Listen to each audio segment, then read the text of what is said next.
ಓಂ ಶಾಂತಿ. ವಾಣಿ date 18/9/2025. ಪ್ರಾತಃ ಮುರಳಿ. ಓಂ ಶಾಂತಿ. ಬಾಪ್ದಾದ ಮಧುಬನ. ಮಧುರ ಮಕ್ಕಳೇ, ಯಾವಾಗ ನೀವು ಹೂಗಳಾಗುವಿರೋ ಆಗ ಈ ಭಾರತವು ಮುಳ್ಳಿನ ಕಾಡಿನಿಂದ ಸಂಪೂರ್ಣ ಹೂದೋಟವಾಗುವುದು. ತಂದೆಯು ನಿಮ್ಮನ್ನು ಹೂಗಳನ್ನಾಗಿ ಮಾಡುತ್ತಾರೆ. ಪ್ರಶ್ನೆ: ಮಂದಿರಕ್ಕೆ ಯೋಗ್ಯರಾಗಲು ಯಾವ ಮಾತುಗಳ ಮೇಲೆ ವಿಶೇಷ ಗಮನ ಕೊಡಬೇಕಾಗಿದೆ? ಉತ್ತರ: ಮಂದಿರಕ್ಕೆ ಯೋಗ್ಯ ಅಂದರೆ ಪೂಜ್ಯರಾಗಬೇಕೆಂದರೆ ಚಲನೆಯ ಮೇಲೆ ವಿಶೇಷ ಗಮನ ಕೊಡಿ. ಚಲನೆಯು ಬಹಳ ಮಧುರ ಮತ್ತು ರಾಯಲ್ ಆಗಿರಬೇಕು. ಇಷ್ಟು ಮಧುರತೆ ಇರಲಿ, ಅನ್ಯರಿಗೂ ಅದು ಅನುಭೂತಿಯಾಗಲಿ. ಅನೇಕರಿಗೆ ತಂದೆಯ ಪರಿಚಯ ಕೊಡಿ. ತಮ್ಮ ಕಲ್ಯಾಣ ಮಾಡಿಕೊಳ್ಳಲು ಚೆನ್ನಾಗಿ ಪುರುಷಾರ್ಥ ಮಾಡಿ ಸರ್ವಿಸ್ನಲ್ಲಿ ತತ್ಪರರಾಗಿರಿ. ಗೀತೆ: ಪ್ರಪಂಚ ಬದಲಾದರೂ ನಾವು ಬದಲಾಗುವುದಿಲ್ಲ. ಓಂ ಶಾಂತಿ.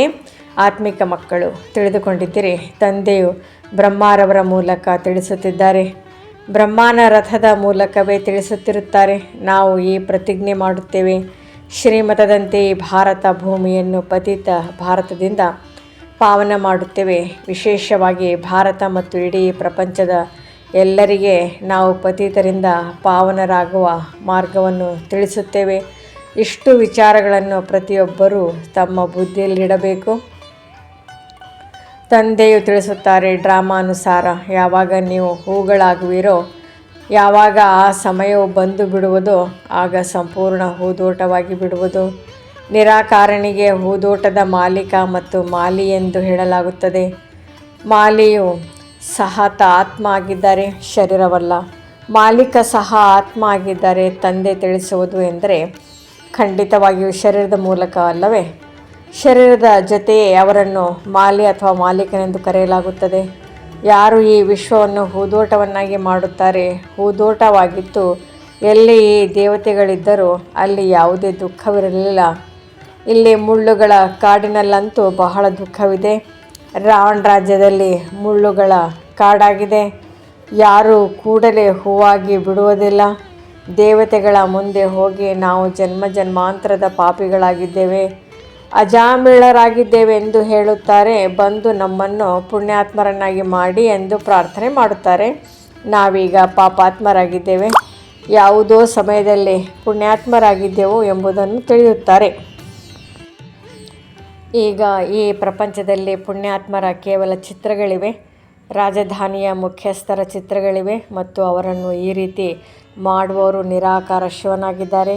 ಅವರ ಚಿತ್ರವಿದೆ ಅಷ್ಟೇ, ಮತ್ತು ಯಾವುದೇ ಚಿತ್ರವಿಲ್ಲ. ಇದರಲ್ಲಿಯೂ ಶಿವನ ದೊಡ್ಡ ಲಿಂಗವನ್ನಾಗಿ ಮಾಡಿ ತೋರಿಸುತ್ತಾರೆ. ಆತ್ಮವು ನಕ್ಷತ್ರ ಸಮಾನವಾಗಿದೆ ಎಂದು ಹೇಳುತ್ತಾರೆ. ಅಂದ ಮೇಲೆ ಆತ್ಮದ ತಂದೆಯೂ ಅದೇ ರೀತಿ ಇರಬೇಕಲ್ಲವೇ? ಆದರೆ ಅವರ ಪೂರ್ಣ ಪರಿಚಯವಿಲ್ಲ. ವಿಶ್ವದಲ್ಲಿ ಈ ಲಕ್ಷ್ಮೀನಾರಾಯಣರ ರಾಜ್ಯವಿತ್ತು. ಈ ದೇವತೆಗಳನ್ನು ಕುರಿತು ಎಲ್ಲಿಯೂ ನಿಂದನೆಯನ್ನು ಮಾತುಗಳನ್ನು ಬರೆದಿಲ್ಲ. ಆದರೆ ಕೃಷ್ಣನು ಮಾತ್ರ ಕೆಲವೊಮ್ಮೆ ದ್ವಾಪರದಲ್ಲಿಯೂ ಕೆಲವೊಮ್ಮೆ ಇನ್ನೊಂದು ಕಡೆ ತೆಗೆದುಕೊಂಡು ಹೋಗುತ್ತಾರೆ. ಲಕ್ಷ್ಮೀನಾರಾಯಣರಂತೂ ಸ್ವರ್ಗದ ಮಾಲೀಕರಾಗಿದ್ದಾರೆಂದು ಎಲ್ಲರೂ ಹೇಳುತ್ತಾರೆ. ಇದು ನಿಮ್ಮ ಗುರಿ ಧ್ಯೇಯವಾಗಿದೆ. ರಾಧೆ ಕೃಷ್ಣರು ಯಾರೆಂಬುದರಲ್ಲಿ ಮನುಷ್ಯರು ಬಹಳ ಗೊಂದಲಕ್ಕೊಳಗಾಗಿದ್ದಾರೆ, ಏನನ್ನು ತಿಳಿದುಕೊಳ್ಳುವುದಿಲ್ಲ. ಯಾರು ತಂದೆಯ ಮೂಲಕ ತಿಳಿದುಕೊಳ್ಳುವರೋ ಅವರೇ ತಿಳಿಸುವುದಕ್ಕೂ ಯೋಗ್ಯರಾಗುತ್ತಾರೆ. ಇಲ್ಲವಾದರೆ ಯೋಗ್ಯರಾಗಲು ಸಾಧ್ಯವಿಲ್ಲ. ದೈವಿ ಗುಣಗಳನ್ನು ಧಾರಣೆ ಮಾಡಲು ಸಾಧ್ಯವಿಲ್ಲ. ಭಲೆ ಎಷ್ಟಾದರೂ ತಿಳಿಸಿ, ಆದರೆ ಡ್ರಾಮಾನುಸಾರ ಈ ರೀತಿ ಆಗಲೇಬೇಕಾಗಿದೆ. ಈಗ ನೀವು ಸ್ವಯಂ ತಿಳಿದುಕೊಳ್ಳುತ್ತೀರಿ. ನಾವೆಲ್ಲ ಮಕ್ಕಳು. ತಂದೆ ಶ್ರೀಮತದಂತೆ ನಮ್ಮದೇ ತನು ಮನ ಧನದಿಂದ ಆತ್ಮಿಕ ಸೇವೆ ಮಾಡುತ್ತೇವೆ. ಪ್ರದರ್ಶನಿ ಅಥವಾ ಮ್ಯೂಸಿಯಂಗಳಲ್ಲಿ ನೀವು ಭಾರತಕ್ಕೆ ಯಾವ ಸೇವೆ ಮಾಡುತ್ತೀರಿ ಎಂದು ಕೇಳುತ್ತಾರೆ. ನೀವು ತಿಳಿದುಕೊಂಡಿದ್ದೀರಿ, ನಾವು ಭಾರತದ ಬಹಳ ಒಳ್ಳೆಯ ಸೇವೆ ಮಾಡುತ್ತೇವೆ. ಕಾಡಿನಿಂದ ಉದ್ಯಾನವನವನ್ನಾಗಿ ಮಾಡುತ್ತಿದ್ದೇವೆ. ಸತ್ಯಯುಗವು ಹೂದೋಟ, ಕಲಿಯುಗವು ಮುಳ್ಳುಗಳ ಕಾಡಾಗಿದೆ. ಒಬ್ಬರು ಇನ್ನೊಬ್ಬರಿಗೆ ದುಃಖವನ್ನು ಕೊಡುತ್ತಿರುತ್ತಾರೆ. ಇದನ್ನು ನೀವು ಮಕ್ಕಳು ಬಹಳ ಚೆನ್ನಾಗಿ ತಿಳಿಸಿಕೊಡಬಹುದು. ಮಂದಿರಗಳಲ್ಲಿ ಲಕ್ಷ್ಮೀನಾರಾಯಣರ ಚಿತ್ರವನ್ನು ಬಹಳ ಸುಂದರವಾಗಿ ಮಾಡಿಸುತ್ತಾರೆ. ಕೆಲವೊಂದೆಡೆ ಕಪ್ಪಾಗಿಯೂ ಕೆಲವೊಂದೆಡೆ ಸುಂದರವಾಗಿಯೂ ತೋರಿಸುತ್ತಾರೆ. ಅದರ ರಹಸ್ಯವೇನೆಂಬುದನ್ನು ಸಹ ತಿಳಿದುಕೊಳ್ಳುವುದಿಲ್ಲ. ನೀವು ಮಕ್ಕಳಿಗೆ ಈಗ ಇದೆಲ್ಲದರ ಸಂಪೂರ್ಣ ಜ್ಞಾನವಿದೆ. ತಂದೆಯು ತಿಳಿಸುತ್ತಾರೆ, ನಾನು ಬಂದು ಎಲ್ಲರನ್ನೂ ಮಂದಿರ ಯೋಗ್ಯರನ್ನಾಗಿ ಮಾಡುತ್ತೇನೆ. ಆದರೆ ಎಲ್ಲರೂ ಮಂದಿರಕ್ಕೆ ಯೋಗ್ಯರಾಗುವುದಿಲ್ಲ. ಪ್ರಜೆಗಳನ್ನಂತೂ ಮಂದಿರ ಯೋಗ್ಯರೆಂದು ಹೇಳುವುದಿಲ್ಲ ಅಲ್ಲವೇ? ಯಾರು ಪುರುಷಾರ್ಥ ಮಾಡಿ ಬಹಳ ಸೇವೆ ಮಾಡುವರೋ ಅವರಿಗೆ ಪ್ರಜೆಗಳಿರುತ್ತಾರೆ. ನೀವು ಮಕ್ಕಳು ಆತ್ಮಿಕ ಸಮಾಜ ಸೇವೆಯನ್ನು ಮಾಡಬೇಕಾಗಿದೆ. ಈ ಸೇವೆಯಲ್ಲಿ ತಮ್ಮ ಜೀವನವನ್ನು ಸಫಲ ಮಾಡಿಕೊಳ್ಳಬೇಕಾಗಿದೆ. ಚಲನೆಯು ಮಧುರ ಸುಂದರವಾಗಿರಲಿ. ಆದ್ದರಿಂದ ಅನ್ಯರಿಗೂ ಮಧುರತೆಯಿಂದ ತಿಳಿಸಬಹುದು. ತಾನೇ ಮುಳ್ಳಾಗಿದ್ದರೆ ಅನ್ಯರನ್ನು ಹೂಗಳನ್ನಾಗಿ ಹೇಗೆ ಮಾಡುವಿರಿ? ಅಂಥವರ ಬಾಣವು ನಾಟುವುದಿಲ್ಲ. ತಂದೆಯನ್ನು ನೆನಪು ಮಾಡದಿದ್ದರೆ ಬಾಣವು ಹೇಗೆ ನಾಟುತ್ತದೆ? ತಮ್ಮ ಕಲ್ಯಾಣಕ್ಕಾಗಿ ಚೆನ್ನಾಗಿ ಪುರುಷಾರ್ಥ ಮಾಡಿ ಸರ್ವಿಸ್ನಲ್ಲಿ ತತ್ಪರರಾಗಿರಿ. ತಂದೆಯು ಸೇವೆಯಲ್ಲಿ ಉಪಸ್ಥಿತರಿದ್ದಾರಲ್ಲವೇ? ಹಾಗೆಯೇ ನೀವು ಮಕ್ಕಳು ಸಹ ದಿನ ರಾತ್ರಿ ಸೇವೆಯಲ್ಲಿ ತತ್ಪರರಾಗಿರಿ. ಎರಡನೆಯ ಮಾತೇನೆಂದರೆ, ತಂದೆಯು ತಿಳಿಸುತ್ತಾರೆ, ಶಿವಜಯಂತಿ ಎಂದು ಬಹಳ ಮಕ್ಕಳು ಪಾತ್ರಗಳನ್ನು ಕಳುಹಿಸುತ್ತಾರೆ. ಅದರಲ್ಲಿ ಈ ರೀತಿ ಬರೆದಿರಲಿ, ಅದನ್ನು ಯಾರಿಗಾದರೂ ತೋರಿಸಿದ ಕೂಡಲೇ ಅರ್ಥವಾಗಿ ಬಿಡಬೇಕು. ಮುಂದೇನು ಮಾಡಬೇಕೆಂದು ಪುರುಷಾರ್ಥ ಮಾಡಬೇಕಾಗಿದೆ. ಯಾವ ಯಾವ ಸೇವೆ ಮಾಡಿದರೆ ಅನೇಕರಿಗೆ ತಂದೆಯ ಪರಿಚಯ ಸಿಗುವುದು ಎಂಬುದಕ್ಕಾಗಿಯೇ ಚರ್ಚಾ ಗೋಷ್ಠಿಗಳನ್ನು ನೀಡಲಾಗುತ್ತದೆ. ಪತ್ರಗಳಂತೂ ಬಹಳಷ್ಟಿದೆ. ಇದರಿಂದ ನೀವು ಬಹಳ ಕೆಲಸವನ್ನು ತೆಗೆದುಕೊಳ್ಳಬೇಕಾಗಿದೆ. ಶಿವಬಾಬಾ ಕೇರ್ ಆಫ್ ಬ್ರಹ್ಮ ಎಂದು ವಿಳಾಸವನ್ನು ಬರೆಯುತ್ತಾರೆ. ಪ್ರಜಾಪಿತ ಬ್ರಹ್ಮನೂ ಇದ್ದಾರೆ. ಒಬ್ಬರು ಆತ್ಮಿಕ ತಂದೆ, ಇನ್ನೊಬ್ಬರು ಸಾಕಾರ ತಂದೆ. ಅವರಿಂದ ಸಾಕಾರ ರಚನೆಯನ್ನು ರಚಿಸಲಾಗುತ್ತದೆ. ತಂದೆಯು ಮನುಷ್ಯ ಸೃಷ್ಟಿಯ ರಚಯಿತನಾಗಿದ್ದಾರೆ. ಹೇಗೆ ರಚನೆಯನ್ನು ರಚಿಸುತ್ತಾರೆ ಎಂಬುದನ್ನು ಇಡೀ ಪ್ರಪಂಚದಲ್ಲಿ ಯಾರೂ ತಿಳಿದುಕೊಂಡಿಲ್ಲ. ತಂದೆಯು ಬ್ರಹ್ಮರವರ ಮೂಲಕ ಈಗ ಹೊಸ ರಚನೆಯನ್ನು ರಚಿಸುತ್ತಿದ್ದಾರೆ. ಬ್ರಾಹ್ಮಣರು ಶಿಖೆಗೆ ಸಮಾನರಾಗಿದ್ದೀರಿ. ಮೊಟ್ಟ ಮೊದಲು ಬ್ರಾಹ್ಮಣರು ಅವಶ್ಯವಾಗಿ ಬೇಕು. ಈ ಶಿಖೆಯು ವಿರಾಟ ರೂಪದ್ದಾಗಿದೆ. ಬ್ರಾಹ್ಮಣ, ದೇವತಾ, ಕ್ಷತ್ರಿಯ, ವೈಶ್ಯ, ಶೂದ್ರ. ಮೊದಲು ಶೂದ್ರರಿರಲು ಸಾಧ್ಯವಿಲ್ಲ. ತಂದೆಯು ಬ್ರಹ್ಮರವರ ಮೂಲಕ ಮೊದಲು ಬ್ರಾಹ್ಮಣರನ್ನು ರಚಿಸುತ್ತಾರೆ. ಶೂದ್ರರನ್ನು ಹೇಗೆ ಮತ್ತು ಯಾರ ಮೂಲಕ ರಚಿಸುತ್ತಾರೆ, ಹೇಗೆ ಹೊಸ ರಚನೆಯನ್ನು ರಚಿಸುತ್ತಾರೆ ಎಂಬುದನ್ನು ನೀವು ಮಕ್ಕಳು ತಿಳಿದುಕೊಂಡಿದ್ದೀರಿ. ಇದು ತಂದೆಯ ರಚನೆಯಾಗಿದೆ. ಕಲ್ಪಕಲ್ಪವು ತಂದೆಯು ಬಂದು ಶೂದ್ರರಿಂದ ಬ್ರಾಹ್ಮಣರನ್ನಾಗಿ ಮಾಡುತ್ತಾರೆ ಮತ್ತು ಬ್ರಾಹ್ಮಣರಿಂದ ದೇವತೆಗಳನ್ನಾಗಿ ಮಾಡುತ್ತಾರೆ. ಬ್ರಾಹ್ಮಣರ ಸೇವೆಯು ಅತಿ ಶ್ರೇಷ್ಠವಾಗಿದೆ. ಆ ಬ್ರಾಹ್ಮಣ ಅಂದರೆ ಲೌಕಿಕ ಬ್ರಾಹ್ಮಣರಾದರೂ ತಾವೇ ಪವಿತ್ರರಾಗಿರೋದಿಲ್ಲ. ಅಂದಮೇಲೆ ಅನ್ಯರನ್ನು ಹೇಗೆ ಪವಿತ್ರನಾಗಿ ಮಾಡುವರು? ಯಾವುದೇ ಸನ್ಯಾಸಿಗಳಿಗೆ ಎಂದೂ ಶ್ರೀರಕ್ಷೆಯನ್ನು ಕಟ್ಟುವುದಿಲ್ಲ. ಏಕೆಂದರೆ ನಾವಂತೂ ಪವಿತ್ರರಾಗಿಯೇ ಇದ್ದೇವೆ. ನೀವು ತಮ್ಮ ಮುಖವನ್ನು ನೋಡಿಕೊಳ್ಳಿ ಎಂದು ಸನ್ಯಾಸಿಗಳು ಹೇಳಿಬಿಡುತ್ತಾರೆ. ನೀವು ಮಕ್ಕಳು ಸಹ ಯಾರಿಂದಲೂ ಶ್ರೀರಕ್ಷೆಯನ್ನು ಕಟ್ಟಿಸಿಕೊಳ್ಳಬಾರದು.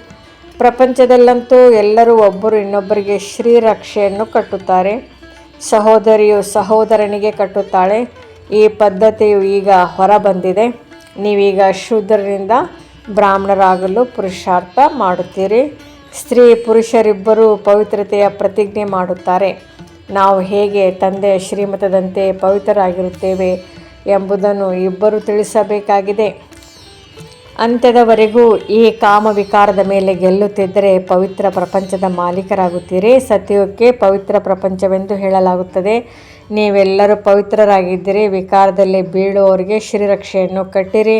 ಪ್ರತಿಜ್ಞೆ ಮಾಡಿ ಮತ್ತು ಪತಿತರಾದರೆ ನೀವು ಹೇಳಿ, ನೀವು ಶ್ರೀರಕ್ಷೆಯನ್ನು ಕಟ್ಟಿಸಿಕೊಳ್ಳಲು ಬಂದಿದ್ದೀರಿ.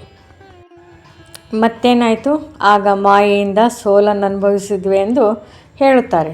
ಇದು ಯುದ್ಧದ ಮೈದಾನವಾಗಿದೆ. ವಿಕಾರವು ದೊಡ್ಡ ಶತ್ರುವಾಗಿದೆ. ಇದರ ಮೇಲೆ ಗೆಲ್ಲುವುದರಿಂದಲೇ ಜಗಜ್ಜೀತರು ಅರ್ಥಾತ್ ರಾಜ ರಾಣಿಯರಾಗಬೇಕಾಗಿದೆ.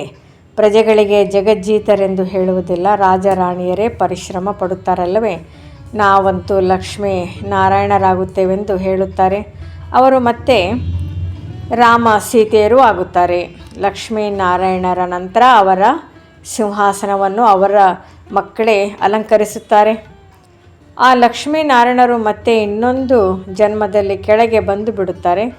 ಭಿನ್ನ ನಾಮರೂಪದಿಂದ ಸಿಂಹಾಸನವು ಸಿಗುತ್ತದೆ. ಆದ್ದರಿಂದಲೇ ಮೊದಲನೇ ಸಂಖ್ಯೆಯು ಎಣಿಕೆಗೆ ಬರುವುದು. ಪುನರ್ಜನ್ಮವನ್ನಂತೂ ತೆಗೆದುಕೊಳ್ಳುತ್ತಾರಲ್ಲವೇ? ಮಗು ಸಿಂಹಾಸನದ ಮೇಲೆ ಕುಳಿತುಕೊಂಡರೆ ಅವರು ಎರಡನೇ ದರ್ಜೆಯವರಾದರು. ಕೆಳಗಿನವರು ಮೇಲೆ, ಮೇಲಿನವರು ಕೆಳಗೆ ಬರುವರು. ಈಗ ಮಕ್ಕಳು ಇಷ್ಟು ಶ್ರೇಷ್ಠರಾಗಬೇಕೆಂದರೆ ಸೇವೆಯಲ್ಲಿ ತೊಡಗಿರಿ. ಪವಿತ್ರರಾಗುವುದು ಬಹಳ ಅವಶ್ಯಕತೆ ಇದೆ. ತಂದೆಯು ತಿಳಿಸುತ್ತಾರೆ, ನಾನು ಪವಿತ್ರ ಪ್ರಪಂಚವನ್ನಾಗಿ ಮಾಡುತ್ತೇನೆ. ಕೆಲವರು ಮಾತ್ರವೇ ಒಳ್ಳೆಯ ಪುರುಷಾರ್ಥ ಮಾಡುತ್ತಾರೆ. ಇಡೀ ಪ್ರಪಂಚವಂತೂ ಪವಿತ್ರವಾಗಿ ಬಿಡುತ್ತದೆ. ನಿಮಗಾಗಿ ತಂದೆಯು ಸ್ವರ್ಗದ ಸ್ಥಾಪನೆ ಮಾಡುತ್ತಾರೆ. ಈ ಆಟವು ಮಾಡಲ್ಪಟ್ಟಿದೆ. ಇದು ಡ್ರಾಮಾನುಸಾರ ಆಗಲೇಬೇಕಾಗಿದೆ. ನೀವು ಪವಿತ್ರರಾಗಿ ಬಿಟ್ಟರೆ ವಿನಾಶವು ಆರಂಭವಾಗುತ್ತದೆ. ಸತ್ಯುಗದ ಸ್ಥಾಪನೆಯಾಗುತ್ತದೆ. ನಾಟಕವನ್ನಂತೂ ನೀವು ತಿಳಿದುಕೊಳ್ಳುತ್ತೀರಿ. ಸತ್ಯುಗದಲ್ಲಿ ದೇವತೆಗಳ ರಾಜ್ಯವಿತ್ತು, ಈಗಿಲ್ಲ, ಪುನಃ ಬರುವುದು. ನೀವು ಆತ್ಮಿಕ ಸೇನಾ ದಳದವರಾಗಿದ್ದೀರಿ.